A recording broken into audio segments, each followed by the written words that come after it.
I will certainly record a future webinar for this series, and we will post it on our Her library so that you can watch it afterwards. And you'll also get the recipes afterwards so that you'll be able to cook them at home as well. And so feel free, just be comfortable. Don't feel like you need to frantically write anything down. If you want to take some notes, absolutely do, grab yourself a piece of paper and a pencil or a pen to take some notes, but just get comfortable, showing you some breakfast recipes today. So my theme is build a better breakfast. And I apologize, I cannot remember. Somebody actually gave me this idea. One of our participants, they said they thought it would be a great idea to do breakfast recipes. So I kind of ran with that idea because oftentimes we think about, lunch or dinner. Patricia said I did. Thank you, Patricia, for sharing that idea then. So I'm glad that we're able to do this for you, and hopefully everybody benefits from it. But sharing some both sweet and some savory breakfast ideas. So I know that everybody's a little different. I think I'm even different day to day. Sometimes I want a sweet breakfast and sometimes I want a savory breakfast. So we're going to go over a couple different breakfast recipes that are really nourishing, and a couple that also include a lot of veggies, because we don't see a lot of veggies in our breakfasts, but it's a great place to get some more. So first, we're going to get started with the peanut butter baked oats recipe. So Jesse will drop that in the chat. And can I ask, is anybody cooking along today? I know I had a couple people ask for the recipes, so I just want to confirm. Anybody cooking along today? Okay. All right. Well, if you are, you can let me know. And if you have questions, certainly let me know, or if you need me to pause and go over something again, I'm happy to do that. Just keep me posted. So we'll start with the peanut butter baked oats recipe. Actually, I'm going to preheat my oven first to 350. So we might take a little bit and put it in a little bit later, the baked oats, just because I forgot to turn my oven on until right now, but we'll get everything ready to get it started to put in the oven. So this recipe is super simple. It's one that you can make just right away in the morning. You can also make it ahead of time and just pop it in the fridge and have it later. So this recipe is also really, really flexible, which I love about cooking and baking is when it's flexible. So you can kind of make it how you like it. So I'm doing a peanut butter version of these baked oats today. You can omit the peanut butter if you don't like peanut butter. You could make them a chocolatey version, which I'll talk about today. You could put in a different type of nut butter. You can put in different flavors, blueberries, fruits, things like that. So again, super, super flexible recipe. But I'll tell you what the base of the recipe is going to look like. So what we're going to need is we're going to need a blender cup. You could use a regular size blender. I found that everything fits into my Ninja blender cup, just one little cup. So I'm going to use this today. So I'm going to start. Let me grab my ingredients. All right. And so I'll put these here. I'm going to start by putting a half a cup of oats into my blender cup. If you use a blender cup, you might know that sometimes it's better to have the liquid towards the top, just because when you flip it over, it makes it easier for it all to incorporate. So first thing is I'm going to put in my oats, because then those will be towards the bottom as we're blending. So a half a cup of oats. You can see here I just have a giant canister of oats. We are big oat people in my household. We have a lot of oatmeal for breakfast. So I'll put that in there. All right, and then I'm gonna put in one ripe banana. So as you can see, this is a very, very ripe banana. This is well past its time, and I think many of us can probably relate to forgetting about bananas and then letting them get to this point. So this recipe is a great way to use bananas in that regard. It doesn't matter if it's really past its point. It doesn't matter if it has brown spots, because you're just gonna be blending it up. It's actually better the softer and older the banana is for the recipe.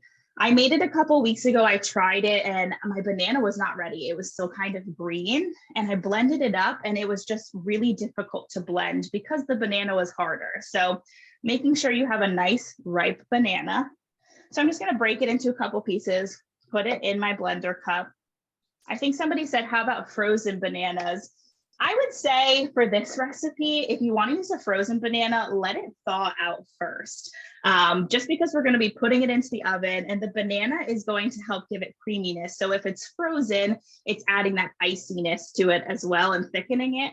So let your frozen banana thaw out a little bit if you have those. You know, I put, old bananas in the freezer all the time. Just let it thaw out in the fridge or on the counter, and then you can use it in your recipe. So I've got my oats, my banana in here. I'm going to crack in 1 egg. If you have the eggs in a carton, you could use that as well. I would use about 1/4 cup or whatever the container recommends as using for 1 egg, because all of them are a little bit different in their volumes. All right, so I've got my egg, my banana, my oats. I'm going to put in 1/2 teaspoon of baking powder. And baking powder instead of baking soda. We just want it to rise a little bit. All right, I'll put that in there. And then I'm going to put in a tablespoon of maple syrup. So you could use maple syrup, you could use honey, you could use a sweetener of your choice. I like to use the maple syrup because it helps with the consistency. So let me grab that from the fridge. Same as my oats. I like to buy things in bulk because it just makes it easier and more affordable. I don't have to, run out all the time to make sure that I'm grabbing things that I use more often. And if you think about the grocery store, when they sell them in larger quantities, oftentimes it's going to be a little bit cheaper in the end to make sure or to try to get the larger sized item, because then if you get the smaller size, they upcharge it just a little bit for the convenience. All right, so I've got my maple syrup in there. This is the base recipe. So this is at its simplest, the baked oats. If you just wanted it plain, you could just leave it just like that and blend it up. What I'm going to do is I'm going to scoop in a little bit of peanut butter I have here. And I love peanut butter, so I'm also going to put some peanut butter on top as well. But I'm going to scoop in a little bit of peanut butter, about a tablespoon or so. I say about because I'm just using a spoon, not really measuring it. And again, you could be flexible. You could put cocoa powder in it if you like it to be chocolatey. You could blend this up and then mix some berries in it, or just blend berries in it if you want it to have, a fruity flavor. You could be really flexible and play with it. All right, so I'm going to put the lid on. And I'm going to blend for just a second. So it might get a little bit loud.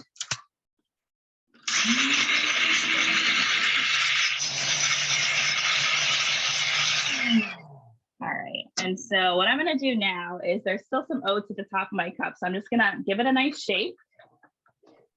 Aubrey, and I'm I going to blend have it a again. question about potentially using almond butter as well. Yeah, you could definitely use almond butter or, cashew butter, or any sunflower butter, anything like that. You can mix it in. I think it would give it like a nice nutty, earthy flavor. You could put cacao in it. I see that too. Cocoa powder. You could put cacao nibs, raw cacao powder. I would say if you're using like a powder or, a nut butter, about a tablespoon or so. And then if you're using like cacao nibs or anything like that, you could mix it in afterwards just so they kind of stay whole. All right, and so I'm going to give this one more blend.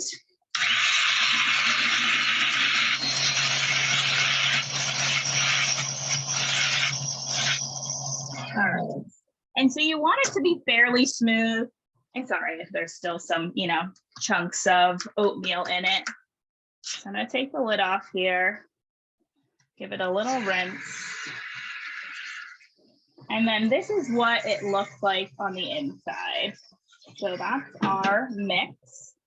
What I'm going to do is I'm going to take this oven safe ramekin I have. Whatever you have works, oven safe dish, oven safe bowl. This is just a ramekin I like to use when I'm making like French onion soup or things like that. I'm going to spray it with some oil. So I have some avocado oil. I like to spray oil over the sink just because so many times I have sprayed oil and it's gone everywhere. I don't know if everybody else can relate to that. So I sprayed it just to keep it so that it doesn't stick to the sides. And then what I'm going to do is I'm going to use a spatula and I'm going to pour it in here. I saw what kind of oats do I use? I just use regular rolled oats, old-fashioned oats, nothing special. I haven't tried it with steel cut oats, so I can't speak on that as much. Steel cut oats are often a bit more grainy, so it would maybe be a little bit more difficult to blend, but a good just traditional old-fashioned oat or quick cooking oat would get the job done. All right, and so I'm just scooping it in here, trying to get most of it out, but it's okay if I don't get all of it out. All right, and so what I'm gonna do, like I said, I really like peanut butter, so I'm gonna take my spoon, I'm gonna take a little bit of peanut butter, and I'm gonna kind of drizzle it over the top and push some into it. So I have a nice scoop here. I'm gonna just spread it around with my spoon. It's gonna make kind of like a nice peanut buttery center or a peanut buttery topping. All right, and then I'm gonna top it, and again, this is optional. I'm gonna top it with some chocolate chips. I have some dark chocolate chips that I'm gonna put on top. And you can be as light-handed or heavy-handed with this as you would like. I'm probably gonna be a little bit more heavy-handed because I like chocolate chips. I think it just adds a little nice sweetness. You could mix them into the batter. Again, if you wanted to make this totally differently, you could put berries or something like that in it. You could put them on top or mix it in. All right. And so this is, it's a little difficult because it's going to pour out, but that's what it looks like. We're going to pop it into the oven. The oven is still preheating, but when I hear that little beep, I'm just going to take a second to pop it into the oven. It cooks for about 20 to 25 minutes. And so the one thing I do want to mention is it does have egg in it. So you do want to make sure it's cooked all the way through. If you have a thermometer, I'm big on food safety. So if you have a thermometer trying to temp it and make sure it's 165 on the inside, that makes sure that the egg is completely cooked and safe for you to eat. So testing that, I usually test with, I have these like fondue forks that I use for my fondue pot. This is what I test with. You can use toothpicks, you could stick a fork or a knife in it, whatever works for you. But that's what we're gonna do. We're gonna test it at about 20 or so minutes to see, you know, what it looks like. Usually in my oven, it takes about 25, and I started the oven at 350. So 20 to 25 minutes at 350. So that's our peanut butter baked oats. Again, super simple. All we're gonna do at the end is take them out, and then I'm gonna show you what they look like. And that's that. That's the end of that recipe. So super quick, especially if you want something warm. It's nice during the winter. It's kind of like a baked good in the morning, but it's really nourishing. It's got the egg, it's got the banana, you know, it's got nut butters and things like that that you can have. So it's really good. Next, we're going to move on to the Southwest Tofu Scramble. So this recipe is newer to me. I'm very excited to be able to share it with you all. So I'm just going to move some stuff out of the way here. I saw somebody ask, Fawn, will we get the nutrition info with these recipes? We generally don't share like any breakdown of nutrition info. We don't analyze the recipes for that. But if you have specific questions on like, you know, would this recipe be a good source of protein or fiber or things like that, you can always ask. You know, you can ask in the chat or you can email afterwards about the specific recipes, and I'm happy to get that info to you. The baked oats would be a good source of carbohydrates, a good source of healthy fats and protein as well. They would be nutritious in that way. All right, so for this Southwest Tofu Scramble, has anybody cooked with tofu before? Anybody use tofu? I see some hands. All right, some nods. Okay, so I'm going to show you how to prep tofu in case you haven't worked with tofu before. And I just heard my oven beep, so I'm going to put those baked oats in. All right, and I'm going to set myself a timer, 20 minutes. And so with tofu, you want to press the moisture out of it first before you use it. So that's what we're going to do to start. Let me go grab the tofu from the fridge. I'm just going to use a standard package of tofu. I just got this from the store. It's like the generic store brand. I'm gonna slice open the package and let the liquid out of it over my sink here. And so usually it's in a lot of liquid so that it doesn't dry out. That's the goal. They don't want it to dry out before it gets to you. All right. So what I'm gonna do is I'm gonna take a towel. I just have like a dish towel. Yes, I'm using extra firm tofu. I have a dish towel here that I'm gonna use. I'm gonna make sure I have all my liquid drained out from my tofu container. And then I've said this before, but I'm kind of messy in the kitchen, so I'm just holding it in my hand now. But I have my block of tofu. I'm gonna just wrap it up with the kitchen towel. And what I'm gonna do is I'm going to take, I have a couple books. I'm just gonna take them. I'm gonna put this off to the side just so that it's not in the way, but I'm gonna take them, I'm gonna set them on top. And that's how I'm gonna start to press out the liquid. So while I'm prepping the rest of the recipe, these are gonna sit on top of my tofu, slowly pressing out some of the liquid. Usually I say give it about 10 to 15 minutes. We'll start prepping things and kind of see how long that takes, and then we can check on the tofu. You don't want to push down on it. If you push down on it, the tofu is going to go and it's going to squish out all over. So you want to just make sure it's naturally pressing down. You could use something like a cast iron skillet. You could use, heavy books. You could use pots and pans, really whatever you have around the house, just to kind of help get that pressure down. All right, so we're going to prep some of our veggies now while the tofu is draining. But first, any questions I've missed in the chat or anything like that? I just want to double check. Okay. All right, so I'm going to grab, I have a pepper and a red onion. I'm going to be pretty brave today. I'm going to try to cut the red onion in front of everybody. I'm so sorry if I start crying. I have very sensitive eyes, but that just makes it more real in the kitchen, right? Everybody cries with the onions. But first, I'll do the pepper. We'll start with the pepper. So I have a red bell pepper. I put in the recipe about a half of a pepper. I'm going to use the whole pepper just because I don't want the rest of the pepper to go to waste. So that's just what I'm going to do. I am going to use only about half of the red onion. I use red onion in a lot of different things, so I know that that will go to use. So I'm just going to go ahead and I'm going to get ready and I'm going to dice it into some small pieces. And you could use whatever type of bell pepper you'd like. I have red, but you could use green, you could use orange, you could use yellow. Really, it's totally up to you. And I like to try to get as much off of the pepper as I can. So, I cut the tops off, I cut the sides off and the bottom as well. I like to just cut it into slices. And then I like to dice it in the opposite direction. So as you can see, I cut them into slices. And then I'm just gonna dice in the opposite direction. And with this, you just want it to be in, bite-sized pieces. Just something that you would take a spoonful of while you're eating. We're gonna scramble up the tofu. And by that, I just mean that we're going to squish it into little edible bites.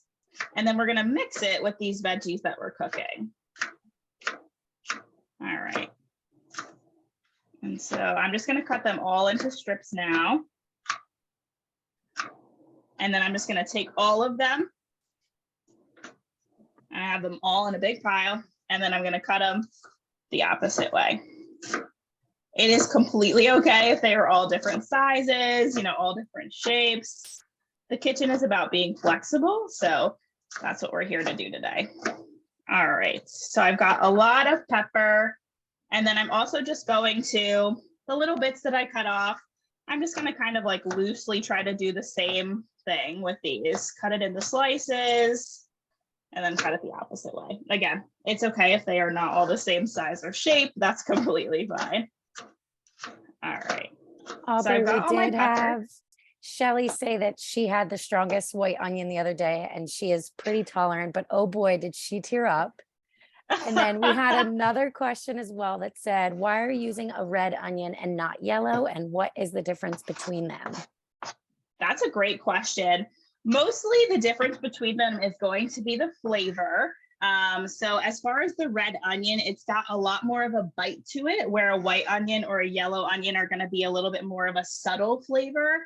So red onion is used in a lot of like Mexican and Tex-Mex cuisine, which I would say this Southwest tofu scramble is kind of reminiscent of. So that's why I'm using a red onion. You could definitely use a white onion. You could use a yellow onion. You could use shallots, really whatever you prefer. I need red onion for another recipe as well that we're doing. So I kind of just figured they would all go together. So I have all my red pepper here diced. And I'm going to go ahead for the red onion. I saw a question come through in the chat. Yep. So we had Fawn say, I've always been nervous to use tofu. What does it taste like? And is the tofu basically replacing eggs for this recipe? Yeah, good question. So tofu is replacing eggs in this recipe. So if you wanted, you could use eggs instead and make it an egg scramble. Tofu is really nice in the fact that it kind of just absorbs the flavor of everything else. So I would say on its own, I don't think it has too much of a flavor. But then when you marinate it or put it with a sauce, like we're going to do today, we're going to put some sauce on it, then it absorbs all of that flavor. And that's how it kind of just enhances a dish. It gives additional protein, and it has a nice kind of texture to it as well. When we scramble it up, it's going to be a really similar texture to the eggs. So it's just another way to kind of enjoy them. Great question. All right, so I'm slicing up my onion now. So I'm trying to be quick, but I will tell you what I did. I cut the onion in half through the top, through the bottom, I apologize, of the onion. This is going to help stabilize it while we're cutting it. So I'm only going to use half. What I did is I cut the top off and I peeled it. And now you can see I cut it in half, like a little Pac-Man, cut it in half that way. And now I'm going to leave the bottom facing away from me. I'm going to cut it into some slices. I'm not going to go all the way through because I still want that bottom to be intact. And then what I'm going to do is I'm going to flip it and I'm going to cut against the grain of what I just cut. So this is, to me at least, if you guys have any other ideas, you let me know. This is the easiest way to cut an onion without pieces of onion flying everywhere around your kitchen. So you can see they're fairly small pieces. I'll show you. Fairly small pieces of onion. And that's how I like to cut up and dice up my onions, because I think it helps get like a fairly even size on all the pieces. All right. I would consider that a success, everybody. My eyes are feeling all right. All right, so I'm going to move the onions to the same plate as my peppers, just because they're going to go in the pan together. All right. Heather said that she also freezes the tofu, which gives it a more crumbly, firm texture, which is similar to ground beef, an old vegetarian trick. Oh, that's a great tip. That's a great tip. Yeah, I think it would, give it more of that textural element as well, having it frozen. Absolutely. All right, I've got my red onion, red pepper here. I'm going to start heating up this skillet. I have two skillets because I'm using the other skillet for another recipe. I'm going to put it on about medium heat, and I'm going to let it warm up first. While it's warming up, the last thing I have to cut is some kale. So I'm going to chop that up while the pan is warming up. You need about 2 cups. So I have this kale here. I'm just going to kind of roughly chop some of it up. I'm not going to put it in the measuring cup. I'm just going to kind of eyeball the 2 cups. Certainly if you're looking for specifics, definitely just using that dry measuring cup. But I feel like in the kitchen, I like to be pretty flexible. I like to just, kind of go with what I have. If I only had a little bit of kale left, I would just use that little bit of kale. I like to kind of make use of what's around me. All right, so I'm going to peel this off of the stem. That's what I'm doing right now. You can also cut it off of the stem. It's a little bit easier. All right, I'm going to take a couple more stalks. And I'm going to continue peeling it off the stem. I try to get as much off as I can of the little bits and the large pieces. I personally don't like the stems just because they have a little bit firmer of a texture. You could certainly use the stems, especially if you're like, I don't feel like chopping all of this up and peeling all of this off. All right, so I have a little kind of pile here, and I'm going to just slice it in one direction, turn it, slice it in the other direction so that it's kind of in bite-sized pieces. Aubrey, Judy said for a while it was recommended not to use soy items because they raise estrogen levels. Not good for breast cancer. Has this been debunked? Yes, good question. I will direct everyone. We have a fantastic article on our blog titled "Is Soy Bad?" So, if you want to write that down, fantastic article that Erin, one of our other culinary dietitians, and actually a medical oncologist wrote together. So more recently, the research has shown that soy, the phytoestrogens in soy, are a lot weaker than human estrogen. And so they're not something to be of concern, even with our estrogen positive cancers. We can consume them safely. They actually may have preventative effects. So the research studies have shown that, especially in Asian cultures where soy is consumed more often, there's lower incidence of cancer and recurrence of cancer. So you can certainly safely enjoy soy products. I always say with the caveat, if you have seen a lot of research or you've read, in a lot of places or heard from a lot of people, soy is bad and the thought of eating soy stresses you out, I don't want you to have it. I don't want you to have the stress. I would rather you just say, okay, it's not for me. But if you are comfortable, certainly you can include soy products, edamame, tofu, tempeh, soy milk, things like that. They are absolutely safe to consume. Does that answer your question? Yes, thank you. She said. Great. Yep. Perfect. All right, so I have my little pile of kale here, and my pan is kind of hot. I will say, I am newer to stainless steel pans. I usually have a nonstick pan, but I have learned to test if it's hot.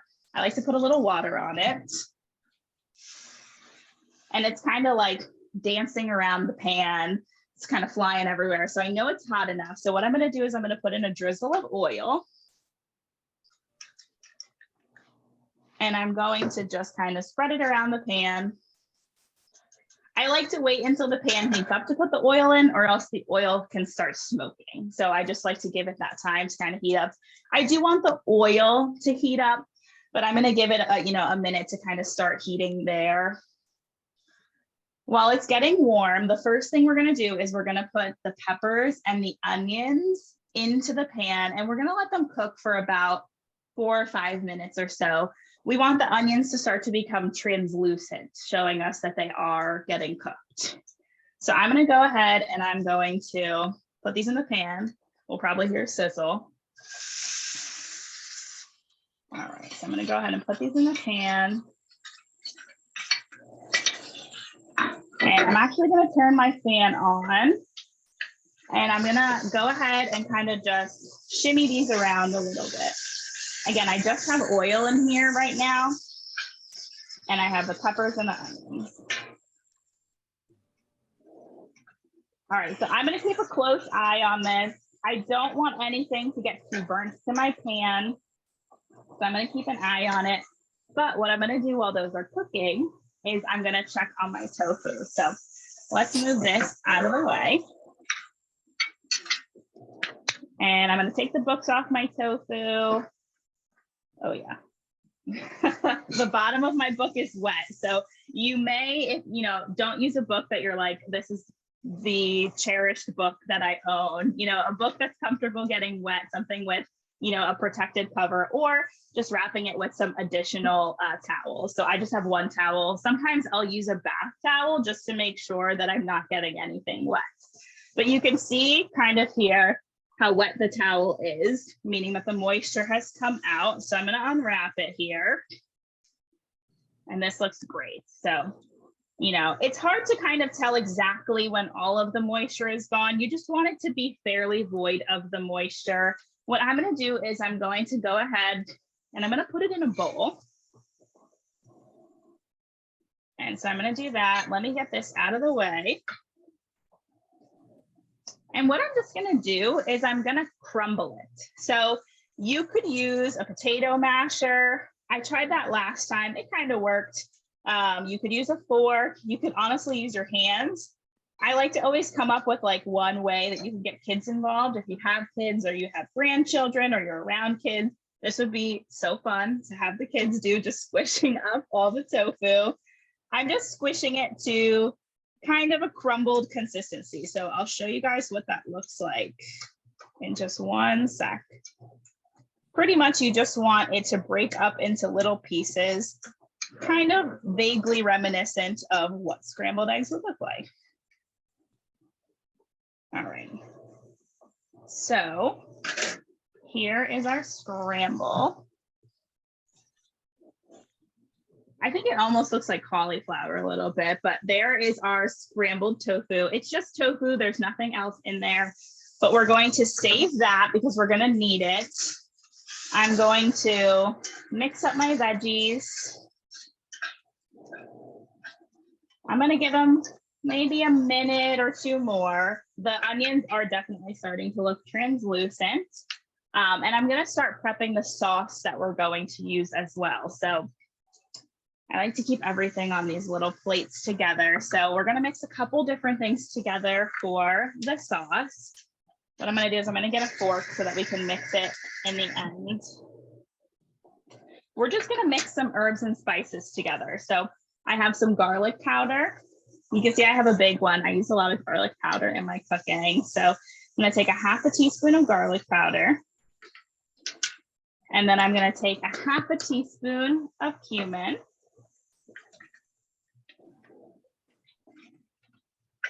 We did have Carissa send some info on soy from a dietitian at Penn in the meantime as well. Awesome.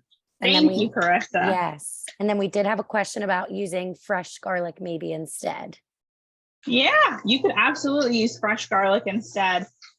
You could still mix it into the sauce here. I would use maybe a clove or two of garlic as a replacement if that's what you wanted to use. But I absolutely think you could do that. That would be great. All right, I also just put in some chili powder, about a quarter teaspoon. I put a little bit more because I just really like chili powder. And then I'm going to put in a quarter teaspoon of turmeric. All right, and then I'll move these back off to the side. What I'm going to do is first, I'm going to mix up these veggies. Before I move on with the sauce, I'm going to add my kale. I want my kale to cook for about 2 minutes with the veggies. If you've ever cooked greens, you know that they get small pretty quickly. So we're just going to let them simmer in there with the other veggies for just about 2 minutes before we go ahead and add the tofu. I'm going to kind of mix it up. I'm also just going to actually sprinkle in some salt and pepper just because that's not going into our sauce. So I'm going to season it now before we add the tofu in. So I have some pepper and then I have some salt. And if you're staying away from salt, you certainly could omit that. All right, so I'm gonna let that cook just for another like minute or two. And then for the sauce, we have our garlic powder, we have our cumin, our chili powder, and our turmeric. I'm just gonna put a little bit of water in here. I'd say maybe like a tablespoon, nothing crazy. And I'm gonna give it a little mix. You want it to be a drizzling consistency. So that could be very variable, but I'm gonna give this a little mix. I would say I put about 1 to 2 tablespoons of water in here. And it seems like a perfectly good consistency. You just don't want it to be thick. What we're gonna do is we're gonna pour it soon over the tofu and the veggies. It's gonna help give the tofu that yellowy color. And that's our baked oats. It's gonna help give the tofu that yellowish color, and it's gonna give some additional kind of Southwest flavor. So that's what we're using it for. I'm going to go ahead and I'm going to check on the baked oats, see how they look. I have my little fondue skewer. They're looking good. To me, I think they look like they probably need a little bit more time.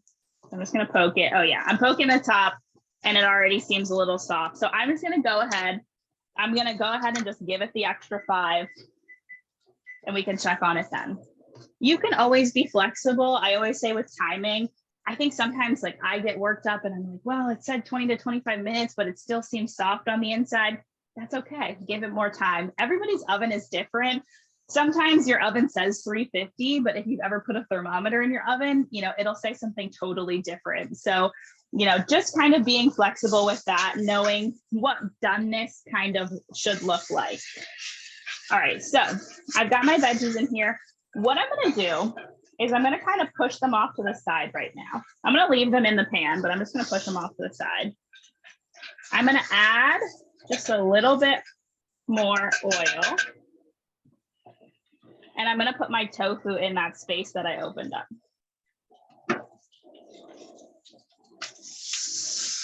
So I'm going to let this cook for about 2 minutes or so. I just want the tofu to kind of get like a little crispness to it. And it's okay if it's not perfect, you know, or if you need to take the veggies out of the pan, if you have a smaller pan, that's completely fine. I just want to keep them kind of warm and we're going to mix them all together soon. So that's why I like to leave it in there. All right, I'll move that off to the side. And again, we've got our sauce ready here. So we're going to cook this for about 2 minutes. And I'm just going to move it around, just kind of warming it up. I like to move it too so that it doesn't get like too stuck to the bottom of the pan. Aubrey, Patricia had asked, why are you using a stainless steel pan instead of a non-stick one? Good question. Good question. So as far as culinary and cooking goes, from my, again, this is more recent that I just switched to this. My more recent ventures and knowledge, stainless steel is one of the better ones, but versus non-stick or things like that. They have a shorter lifespan because of that non-stick coating. It inevitably does come off after a certain amount of washing. We often encourage folks stay away from like Teflon coatings, just because those have been negatively linked to some cancers. But things like ceramic, that's what I used to have. And I was a diehard ceramic girl. Things like ceramic are great options for non-stick and they're non-toxic. Again, I'm just using this because culinary wise, it's supposed to be better for heat conduction and it lasts longer and is more durable. And so that's why I'm using stainless steel. But yeah, any non-stick is good. I would say if you're looking for one, ceramic is a good way to go. All right, I'm gonna pour the sauce over the tofu. I wanna make sure I get most of it out. I'm gonna kind of mix it together. And then I'm gonna mix it all with the veggies.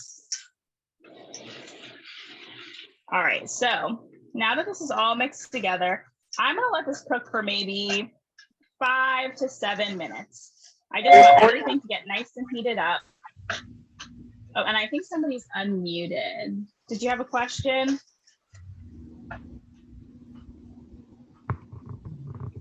Okay. Well, if you do have a question, you can always unmute and ask. Otherwise, if you can't stay muted, just because there's some background noise for everybody.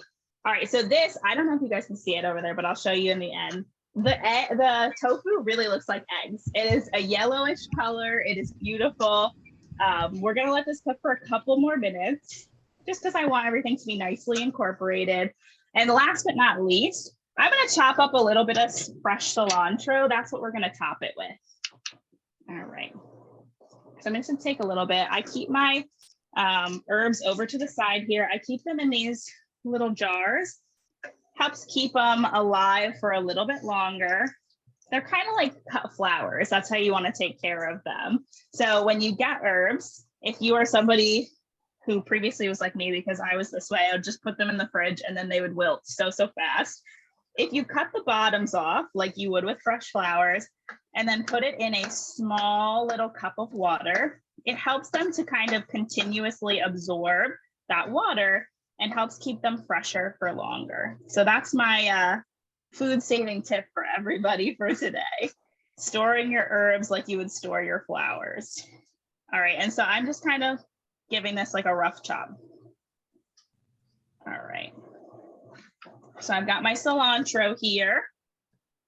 I'm gonna give maybe 1 or 2 more minutes to my tofu. Give it another good stir. It's looking really good. All right, and then let's check again on these baked oats. They're definitely looking more cooked now. All right, let me give this a close. I will stick in. Well, I had my peanut butter in the middle, so that was a poor test job on my part. Looks like it's coming out clean. So I'm gonna let it cool. The one thing is be very careful, especially if you're using an oven-safe dish. I'm gonna end up eating it right out of the oven-safe dish. So I like to just give it ample time to cool down. And so I'll show you what it looks like because it's so cute. These are the peanut butter baked oats. So this is a single serving. This is one serving, you know, eating it out of your ramekin, allow it to cool a little bit. And again, it was so simple. We just blended these things together, but we'll come back to this when I come back and show you everything we've made in this past hour at the end, but I will let this cool just for a little bit. And I like to leave my pot holder on it just because that reminds me, because I would be the person who would grab it and then say, ouch, that was really hot, and burn myself. So I always be careful with that. I'll turn off my oven. All right, and I think my tofu scramble is good and ready. Aubrey, we do have a few questions. Yes. Patricia said, I've been using the Scan Pan brand. Do you have an opinion on that brand? Scan Pan, no, I haven't heard of it. If you know what the like coating is or what that's like, Patricia, definitely drop it in the chat. I haven't heard of them, so I cannot speak on it, unfortunately. All right. Shelly said that she bought a nonstick pan at Walmart. It said it would not peel, but it lied. And she cannot remember the brand, but it was blue inside. Yeah. Fawn said she loves her Rachel Ray ceramic set. Just make sure to hand wash only. Yes, that is a good note.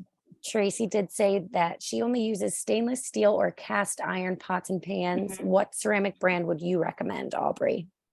Good question. So just before this, what I had were these pans called Green Pan. They're like a little on the pricier side, but they have lasted me really well. They lasted us for years and years before anything started to happen. And really, honestly, they only started peeling because we would like cook something and forget about cleaning it for like 2 hours, and then it was stuck to the bottom. So I would say Green Pan is a good non-toxic brand. I've heard Caraway is a good non-toxic brand. But really any ceramic is going to be a good option, or ceramic coated as well. You know, even if it's stainless steel, but ceramic coated, that's good too. Jennifer asked, what oil did you use and what other oils do you recommend for sauteing? Yeah, I use olive oil. I would usually recommend olive oil. It's got a good neutral flavor. Avocado oil also has a really good neutral flavor. So that could be something that you could use as well. You could use like a nut oil too if you wanted, but that's going to just have a little bit more flavor to it. All right, so I'm just plating up this tofu scramble so you can see it. Andrea did ask, when did you add the kale? She must have missed it. Yeah, I let the peppers and onions cook for about 5 minutes, and then I added the kale. Then I let that cook for maybe 2-3 minutes, and I put in the tofu. All right, and so I'm going to top this with some fresh cilantro. You could top it with avocado. You could top it with sour cream or queso fresco or pico de gallo. I think this would all be really good, but I'll show you what it looks like. And this is our tofu scramble. So you can see with the turmeric, it really makes the tofu look like eggs. They're so yellow and vibrant. And it has such a good flavor. So I'll taste test it now just to prove that it has a good flavor, but it's so delicious, like on a Saturday or Sunday morning. And it's a good texture too. They're very similar to eggs. So I'm going to put this off to the side for now. What I'm going to start is our last recipe, which is, I apologize, not our last recipe. We have 2 more recipes, but the last recipe is like 5 seconds long. So that's why I didn't even think of it. I'm going to start our recipe for zucchini pancakes. What I'm going to do is I'm going to heat up this pan. I left it on. I put it back on the same burner this was on. I just brought my new pan up here. I'm going to grab my ingredients that I need. So you're going to need a bowl, some eggs, some flour, some zucchini, and some red onion. So I'm going to grab everything. What I'm first going to do is I'm going to grate up my zucchini and I'm going to grate up my red onion. So I'm going to just chop off the tops and the bottoms of my zucchini. And I want to grate them quickly. I don't want to like grate them and then leave them sitting, because zucchini lets out a lot of water as you start to chop it and grate it. So we want to kind of make this recipe, a continuous moving process. The zucchini does take a little bit to grate. So actually, while I'm grating it, I would love to pass it over to Jessie for a second if she wants to talk about what she does at Unite for Her, because I know I told you guys she was my co-host today, but some of you may not be familiar with who Jessie is. Hi, everyone. Thank you, Aubrey. I first just want to give Aubrey a shout out because this is my first cooking class with her, and she is just so radiant. I've been hearing from all of you how wonderful she is, and now I get to see it myself. So I do get to see her at work, but this is kind of fun, different in her kitchen, which is super cool to see. So I want to give her a shout out. I am in charge of our special events and our Students Unite for Her program. So I'm on our fundraising and special events team, and I am also a development associate. So this past October was super fun and exciting. I got to meet with a ton of our local schools, not local schools, got to get in contact with them, and a ton of them are just rooting for all of you and are here for you. And it is just so wonderful to see all our different communities come together and raise funds for Unite for Her, raise awareness about Unite for Her. So I've been able to just get to know some wonderful people. I'm so glad to be on the cooking demo with you guys today, get to see some of you. So I'm new on staff, only been here about 3 months. So I've been loving it so far, getting to know all of you. So thank you all for having me today. Thank you, Aubrey, for having me today. If anyone has questions or has any companies maybe that you work with, have a student, maybe a child of yours, a grandchild that you think would maybe want to do some fundraising, definitely you can send them my way. So glad to speak with all of you. Yes, thank you, Jessie, for everything you do. She is an absolute rock star, and I feel like she did not do it justice. In October, she was running around, to 1,000 places. As many of you know, October is Breast Cancer Awareness Month. So many places will take that opportunity to do some fundraising for us that month. So she has just been here and everywhere helping with fundraising in October. So she is a wonderful asset to the team. All right, so I just grated up all my zucchini. And I grated about 2 like small to medium sized zucchini. Again, the zucchini lets out water as you grate it and as you cut it. So just kind of being mindful of that. We're going to add some flour. You can play around with the ratio of flour if you're like, this looks really wet and I feel like it should be a little bit more dense. But I grated 2 zucchini. I'm going to grate some red onion. So this is 1/4 of a red onion, just like leftover from another time that I'm going to use today. I'm going to cut the end off. And I am all about preserving your fingers. So please don't feel like you have to grate down to the absolute last bit. If you have a little bit left over after grating, a good idea is to take those little things, like take the ends of the zucchini, take the little bit of red onion, and save it for a vegetable stock. You can make your own vegetable stock with some water and some veggie scraps and some herbs. So that's just like one little way I like to kind of utilize things to get them to their fullest potential. All right, so I just did some red onion grating. You need about 2 tablespoons, so that's about 1/4 of a medium-sized red onion.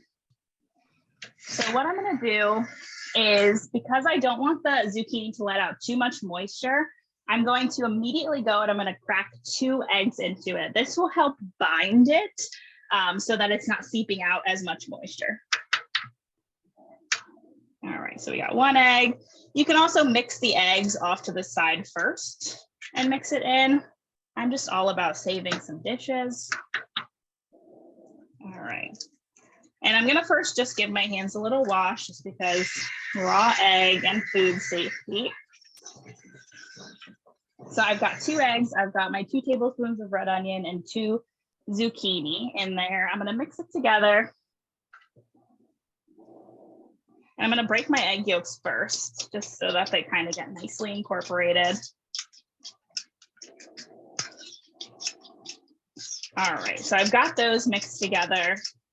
I'm gonna put in a teaspoon of baking powder and then a teaspoon of salt as well.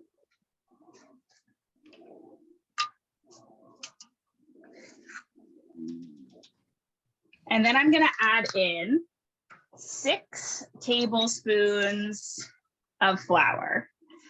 So you can put in a little bit more.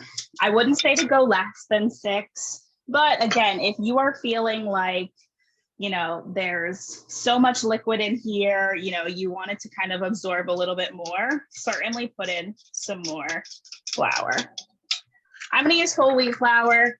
You could use white flour. You could use a nut flour if you want, just keeping in mind it's a little bit fattier, so that might affect its cooking time on top of the stove, just while you're kind of pan searing, and think about that. So I've got 1, 2, 3, 4, 5, 6. All right, perfect. Since we're not baking, we don't have to think as much about ratios. You know, sometimes if you use nut flour or if you use, you know, gluten-free flour, we have to change the ratios a little bit. But since we're just pan searing this, you know, just thinking about how it may affect the cooking time is all you have to worry about. All right, so I'll give this a good mix. All right, and what I'm gonna do, this pan is definitely warm. It's been sitting here for a while. I just like to make sure it's ready ahead of time. I'm gonna heat up some oil. I promise I will not make everybody sit through me making all of these pancakes. All right, and so my pan was a little hot, so the oil is smoking a little bit, but I'm gonna take a 1/4 cup measure. This just kind of works for me. And I'm gonna do a 1/4 cup scoop. I'm gonna make 2 pancakes right now. So I'll do a 1/4 cup and a 1/4 cup. I just put some olive oil into the pan. I may not have said that out loud, but I just put some olive oil into the pan. Again, that's my cooking oil of choice. I'm gonna cook each side for about 2 minutes. It's kind of like I'm shallow frying them, but I'm not really frying them. I put like a teaspoon of oil in, you know, not much at all. But I'm gonna give those the 2 minutes. While they are cooking, what I am lastly going to do for this is I am going to prep the little sauce that we're going to put on top of it. So let me get some of these things out of the way so that we can get ready for our sauce. And any questions while I'm just tidying up a little bit? Right now they look good. Andrea did say there's an all-purpose gluten-free flour, which has all the necessary ingredients in it. You do not have to add anything, measure per measure. That's awesome. That is so good. Yeah. All right, giving those a little cook. I'm gonna go get some Greek yogurt from the fridge. What I love about this recipe is it calls for 2/3 a cup of Greek yogurt, which this is 2/3 a cup of Greek yogurt if you get like a tiny little cup, so you don't even have to think about buying a different amount. I'm gonna just toss this. I'm gonna grab a spoon. I'm gonna make it nice and simple. I'm just going to mix it all together in here. I'm gonna take some garlic, 2 cloves of garlic. I'm gonna cut the bottom off and peel it. And then I have a garlic press that I like to use. It just makes things a little bit easier.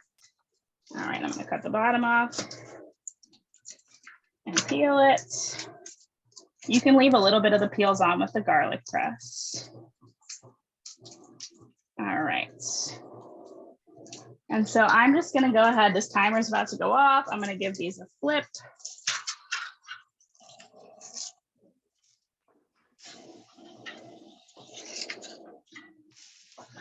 All right.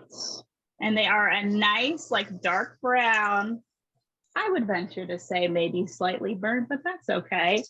You just want to make sure that they're cooked through because they do have eggs in them. So the same kind of thought that we had previously, we want to make sure that we're cooking them through. So what I like to do sometimes is I'll push down to make sure any of like the insides that are uncooked is coming out to make sure that it's thoroughly getting cooked.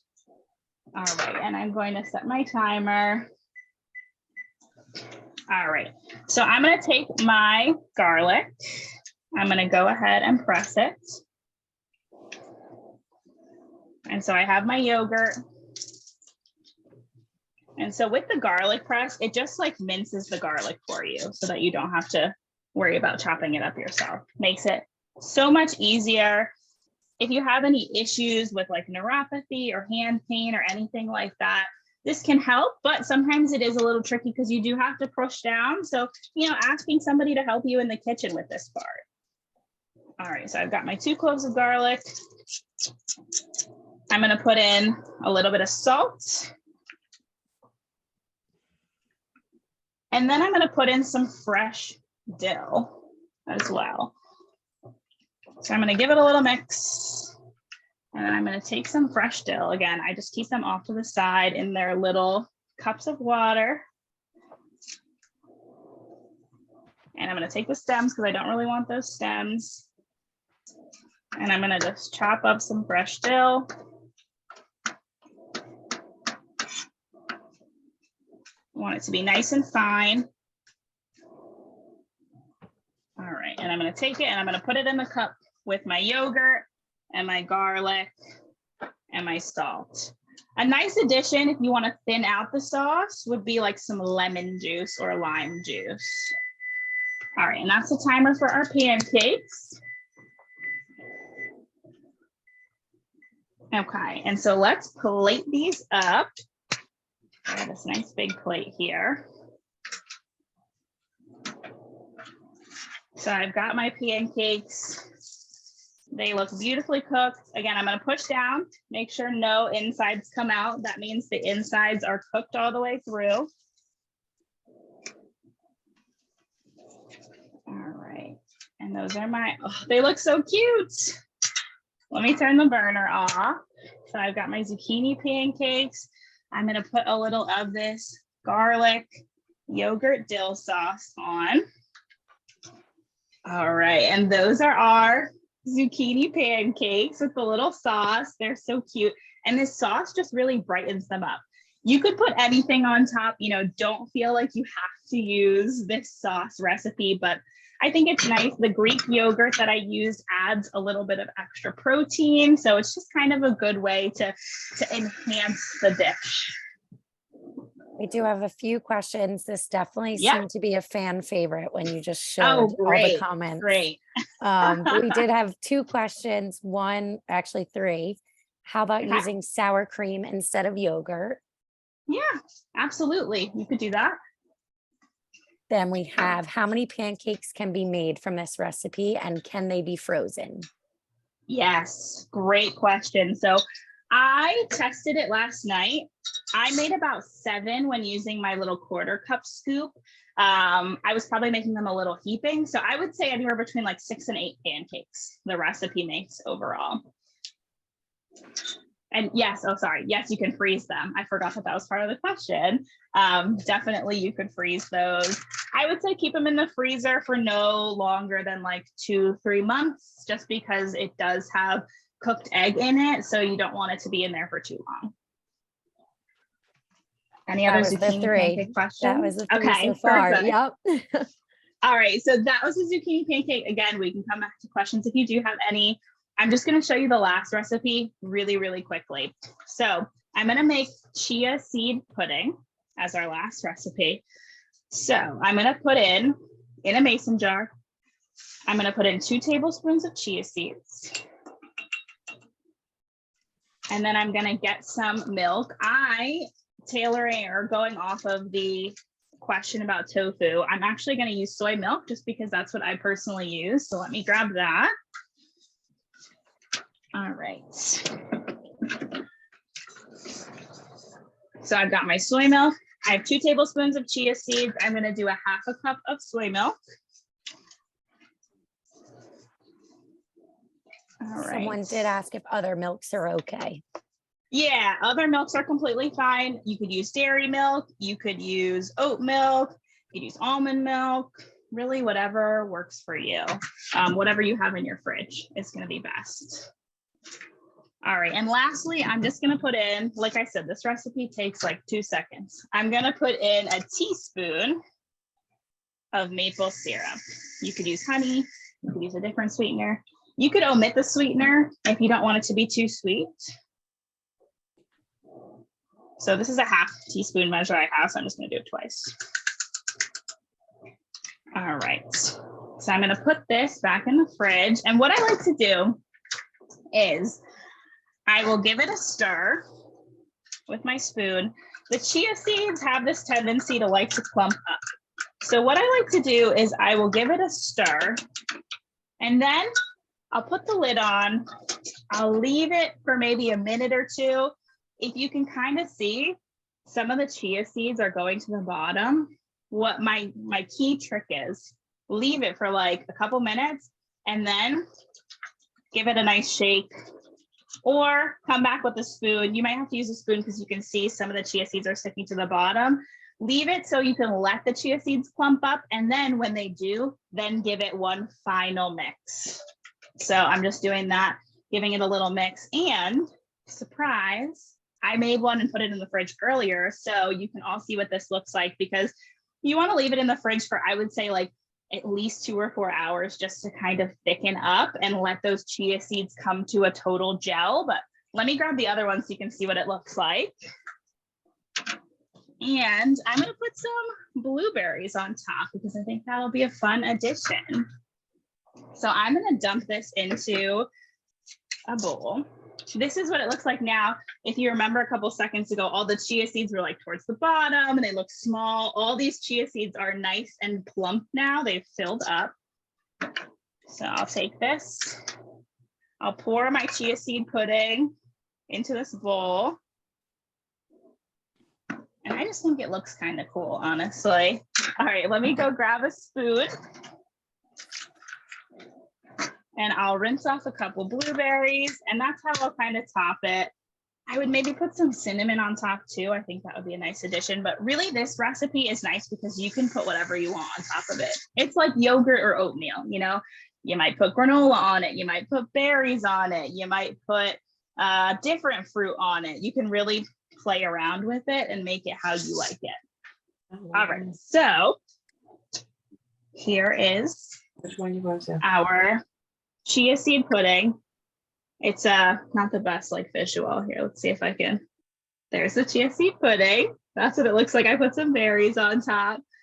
All right, and so again, with all the recipes, we have our chia seed pudding, 3 ingredients, super simple breakfast, sweet breakfast if you're looking for that. We have our, and this is chilled now, we have our peanut butter baked oats. So these, let me go in with a spoon. I'll show you what it looks like. And I'll just lift that up a little bit.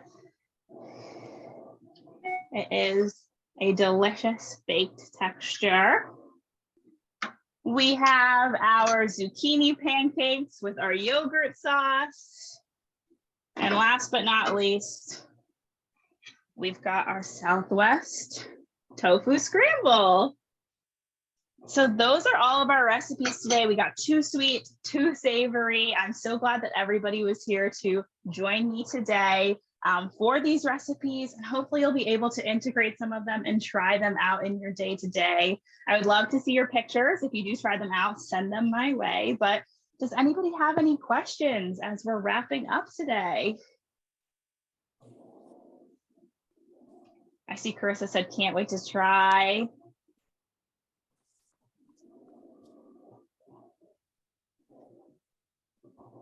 Thanks, everybody. It does look delicious. I'm about to have a whole feast for breakfast. Well, if nobody has any questions, you guys can feel free to log off. I thank you so much for coming today. I will send you a follow-up probably on Monday or Tuesday with the recipes. If you are like, girl, I need the recipes today or tomorrow, just send me an email and I can get them out to you sooner. But if not, I'll send them again, probably Tuesday or Monday. So you have those. But thank you for coming today. I'm so glad. This was my first installment of the breakfast cooking demo. So if you want to try again and cook along, absolutely would encourage you to do that. You can come back to another one and cook one of the recipes with me. I'd be happy to see you again. All right. Bye, everybody.